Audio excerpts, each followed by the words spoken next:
Who dares to enter my hallow? You come to have your fortune read by the great seer Pris.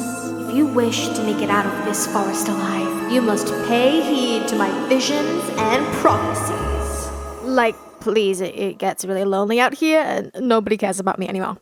I'd appreciate it. Ah, yes, the crystal ball. The magic awakens. Let's look into the future at some more hermit pious theories, shall we? In my first vision, I do see XP crafted alone on the Hermicraft SMP. After viewing some footage from his security cam, XP learned that he was in a jam. It was just after Grian led the hermit to the mysterious Hermitcraft rift. The XP crafted sanity started to drift. Once he had traveled over to the rift to see for himself, the hermit learned he could be of no help. The rift was now powered down. There was no hope for his hermit friends to return to their hometown. In a sense, XP could do whatever he pleased. There were no other hermits around to get in the way of his needs. Because he was on the server alone, he declared the entire world his new home. But XP's joy was not long-lived. For the hermit's absence, he could not forgive.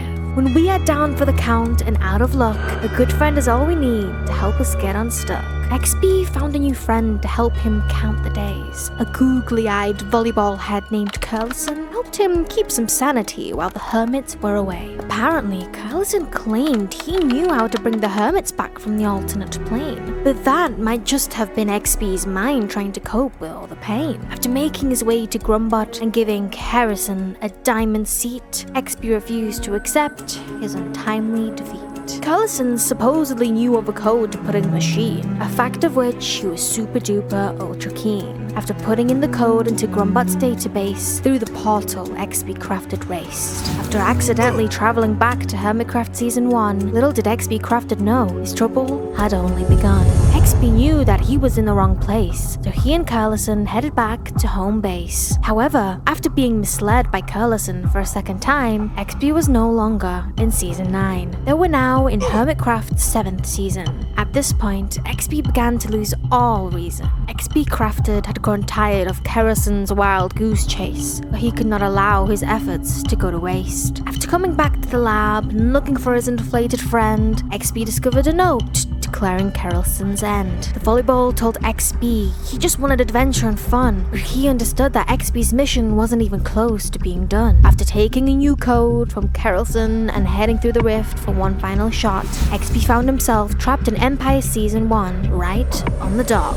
After exploring the world and getting himself lost, XP founded an ocean, crafted a raft, and began to sail across. While he was lost for many nights while sailing across the seas, XP was rescued by a strange airship known as Morpheus, named after the Greek god of dreams. Not long after, XP would wake up in his bed, learning from Vintage Beef that his entire journey had happened in his head. While XP believes that this was all a dream, I believe not is all as it seems. If this was all in his mind, then the rift should be closed when Rendok tried to pass through the rip in space-time. However, because XP tampered with the portal before, Ren was able to travel to Empires and see what's in store. I believe XP really did travel to the past. And as for Kerrison, I don't think we have seen his last. XP was looking for the missing volleyball while traveling through Empire Season 1, and he never actually found his friend. So I believe he might have to travel through the portal once more to see where Kerrison's story ends. Another vision! And this one, oh boy, this theory comes from everybody's favorite tiny toy. Throughout Empire Season 2, Jimmy has kept his cool, and even though his friends had been, in the simplest of words, very cruel. Beginning with many Toy Story pranks from the god of the sky, the Jimmy's toy jokes are bound to make the sheriff cry. From a snake in a boot to an alien statue to the walls of Andy's room, Solidarity's reputation as a human has constantly faced its doom. However, even though he's had outbursts, Jimmy hasn't been the worst. He has been very patient with all of his friends, but with Whip, Joel, Grians, and Sausage, more in on the joke. This will soon come to an end. We've already seen that the sheriff can be corrupt, creating his own laws that everyone else disrupts. Jimmy notably legalized murder on the SMP, but stealing someone's hat? That's a no-siree. Jimmy has proven his violent urges in many ways, such as when he blew up the Tumbletown bandits in a fiery blaze. He also threatened to burn down Joel's toy barn, only to remember that by doing so he will be breaking the law, much to Jimmy's alarm. One thing is for sure, the sheriff is on his last straw because of the many times emperors have broken the law. His own deputy, Whip of the Goblins, has pranked Jimmy to the point where it's out of hands. He locked the sheriff in his own prison and killed him many times, and he and Joel released a warden into Tumbletown, just two of his numerous crimes. Following the warden fight, things were just not right. Joel killed the sheriff in several ways while Jimmy tried to gather his things. The fact that Princess Catherine destroyed his hat was really what stings. This was the point where Jimmy started to break. As Jimmy stated in a livestream, his villain arc was beginning to awake. Up until this point, he had tried to keep following the law, but deep down something was brewing, something violent and raw. Jimmy became more enraged when he has turned into a tiny toy before the hermit's very eyes, but with no apple of lying this time to prove his human disguise. When the hermits arrived on the server and Whip refused to surrender his deputy badge to Tumbletown, a livid Jimmy enlisted Hawkeye Scar and they plotted revenge to take the goblin down. After constructing God of the Sky statue on Jimmy's land, Joel and Sausage have stated one thing we all understand: Jimmy's villain arc is coming soon. It's only a matter of time before the sheriff snaps in two.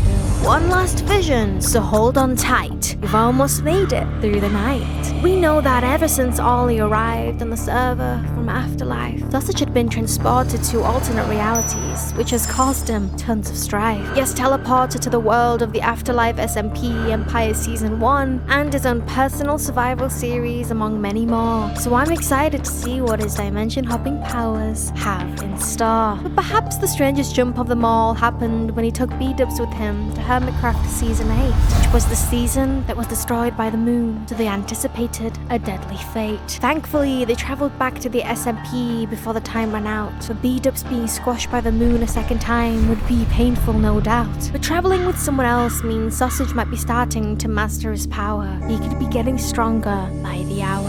After founding the logistics and observation of the Rift Enigma, or LRRE team, a team of emperors that investigates the rift, Sausage and Pixel Riffs had an important conversation about Sausage's ability to reality shift. Pixel Riffs proposed a theory that Sausage's dimensional hopping happens when he goes unconscious or asleep. There's more to it than that, but I won't make us go that deep. But this led Pixel Riffs to an interesting thought. What if Gemini Tay, as the founder of the religion that glorifies sleep, also had a dimension-hopping powers to be sought? After confronting the Princess of Dawn, Pix and Sausage came to learn the truth. Gem is shape-shifting celestial being who hops between worlds, or so she told the sleuths. The difference between Sausage and Gem was that Gem could control where and when she travelled to, while Sausage was left never knowing anything about his travelling, who, where, and when. My theory is that Sausage and Gem are the same kind of celestial being, although Sausage is younger, less experienced of the two of them, as you may see. Sausage would be completely unaware of this fact though. Over the time, he might start to get on the right track. It would be super duper cool if Gem and Sausage were actually celestial sister and brother, much like how Godfather Jimmy and Ocean Queen Lizzie were revealed to be siblings in Season 1. Whatever the case may be, I just can't wait to see. There you have it! Crystal Ball has spoken. You may now leave my forest happy and unbroken.